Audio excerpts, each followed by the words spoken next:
One Question is designed to give subscribers valuable insights on how executive leaders in college athletics think about key issues on their respective campuses, in their departments, or within their leagues and conferences.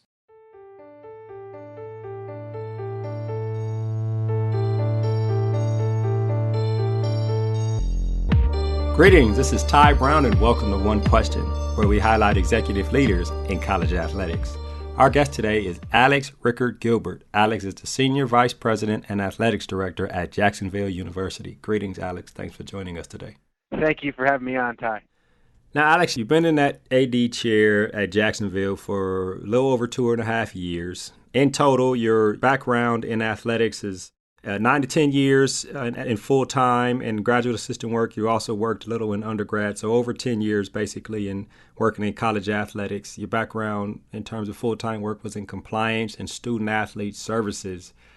I want to talk to you a little bit about those 2.5 years leading Jacksonville. What has that time, 2.5 years, you come in and you have to set your core values and you set things up so that you can lead a successful department. What has that time taught you about leadership, organizational structure, and overall departmental success?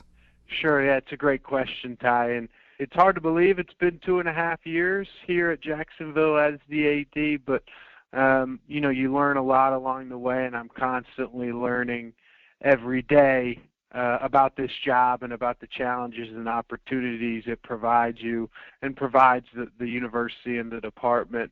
To answer your question specifically, really what I've learned is that in taking a job like this, the most important thing to do as a leader early is to look, listen, and learn, is to understand your staff, understand your department, understand your student athlete, understand your coaches, understand the institution and its goals and mission and vision, and see how your athletic department can mirror that, because that's essential for your success, is to follow in line with the president and his or her mission and values. And so when I first got here, I did a lot of listening, trying to understand, learning about where we came from, where we might want to go, before I look to make any significant changes to the organization.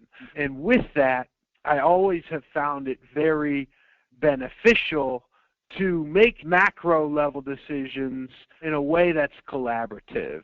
There's no chance for success if you make decisions in a vacuum. And as folks know, being an athletic director is all about making decisions. It's all about the decision-making process. And I find that in leadership and in this role, the best way to do that is collaboratively. It's okay if you take a little longer than you might want to make a decision, as long as it's informed, because it's hard to go back on a decision once it's made. But if you think about it, you include others, it's not only going to make for a more sound decision, but as a department, people will feel a part of it. People will feel included. People will feel like they're valued. And so that's a big part of leadership that I've learned. As far as organizational structure, it's essential to have your department set up how you would like it personally as a leader in order to achieve ultimate efficiency. That's the important piece of organizational structure. For me, when you look at our department, it's small, but I think nimble, and we're set up in a way that it allows us to move quickly. And as a new leader or a young leader, it's impossible to get your structure right the first time. You're going to want to make tweaks along the way. You're going to want to make changes if you see someone or something that needs to be shifted. And so I would say that for ultimate efficiency, organizational structure is essential, and having your structure how you like it is essential. But know that it's important not to get frustrated if it doesn't work immediately for you and how you initially set it up. Oftentimes, and I would say all the time, it'll take tweaking throughout your first year, 2, even 3 years. And as you grow and develop, you'll continue to tweak that structure. But it's important you stay on top of it and understand the inner workings of your department so that you can have it set up how you'd like.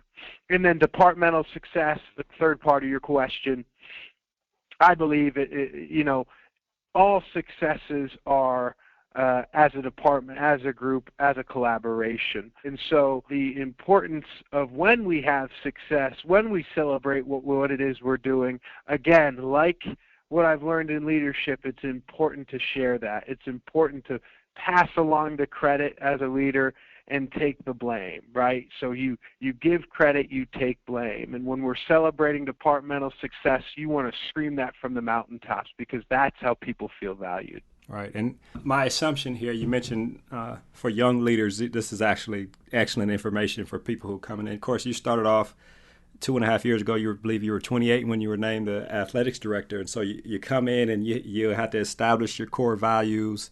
And like you mentioned, you got to do some listening and understanding of the culture. And then you have to start molding the department how you want to mold it, what you mentioned, right? How you think it would work personally for you as a leader and then collaboratively for your staff and for the school as a whole.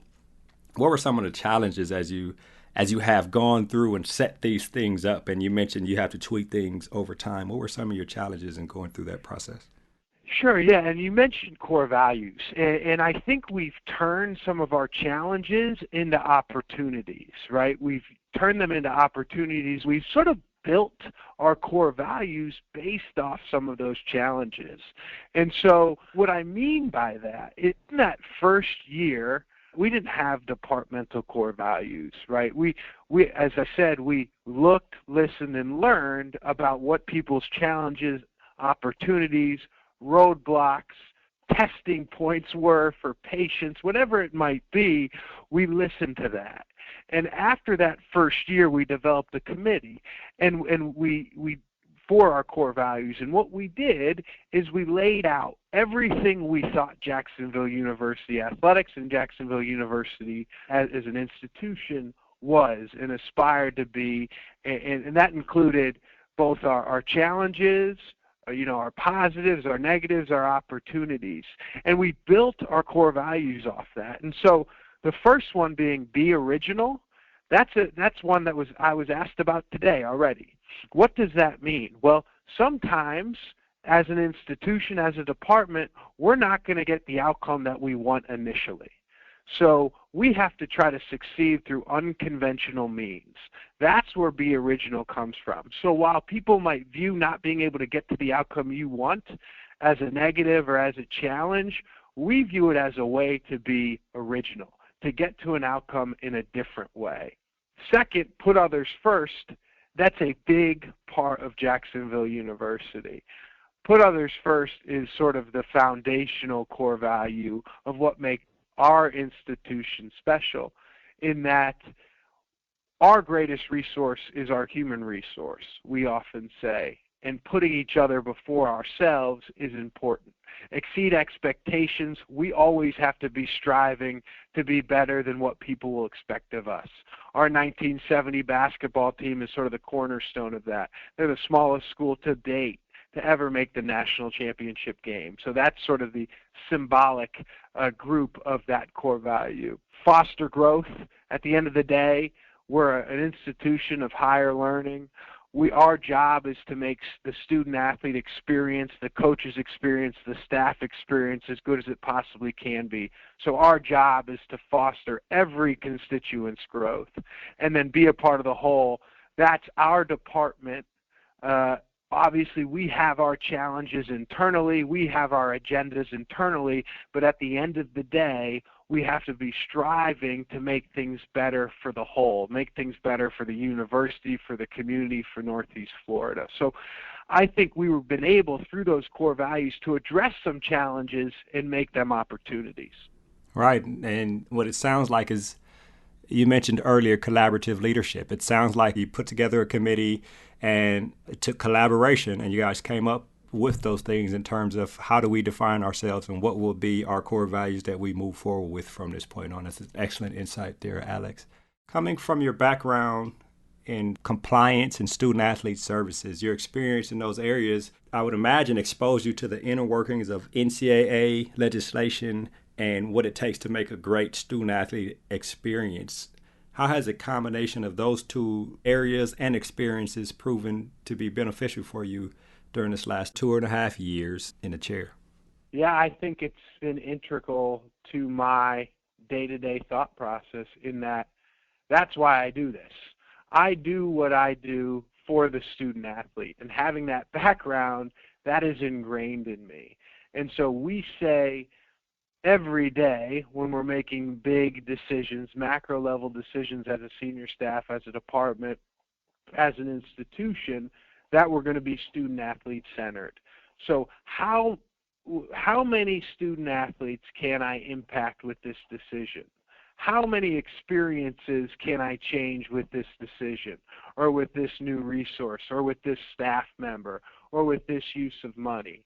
That's what sort of our department is found on, and that's what excites me.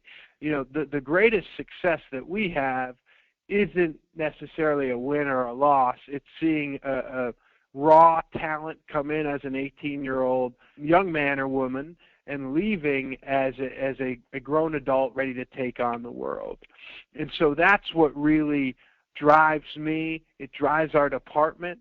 That's why I love this, because we're playing Division I sports, but at the end of the day, we're able to feel, even in the upper administration, you know, the senior vice presidents, the president, at a smaller institution that's able to be nimble and have relationships with our students, I feel as though I can still have an impact on them as individuals.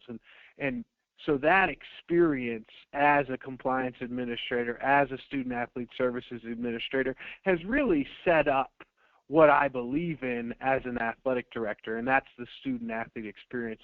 And as soon as somebody and folks lose sight of that ideal, or as soon as I lose sight of that ideal, is when I'm going to need to hang it up. All right. And it seems like a background in those two things, compliance and student athlete services, allows you to maximize the student athlete experience within the framework of the NCAA apparatus and things that can make it a great experience for those student athletes. That's an excellent background coming into the athletics director chair, I would think. You know, you see it, I think, more and more today, you know, in 2018, because of what we've talked about, because of the emphasis that's been put on the student-athlete experience, providing them a voice within the framework of the division. And so it's exciting to see, because that's what our priorities should be. We should never lose sight of who we're doing this for. You're absolutely right, Alex. Well, this has been an excellent, insightful conversation, and I really appreciate you joining us here on One Question. Well, thank you so much. I've enjoyed it as well, and you have a great afternoon.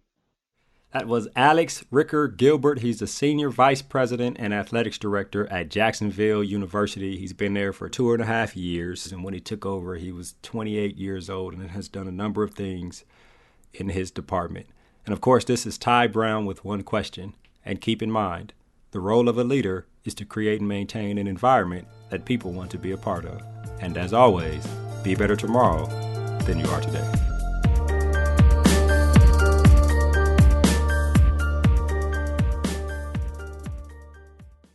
This episode of One Question is produced by Spades Media Group, solving problems using creative leadership.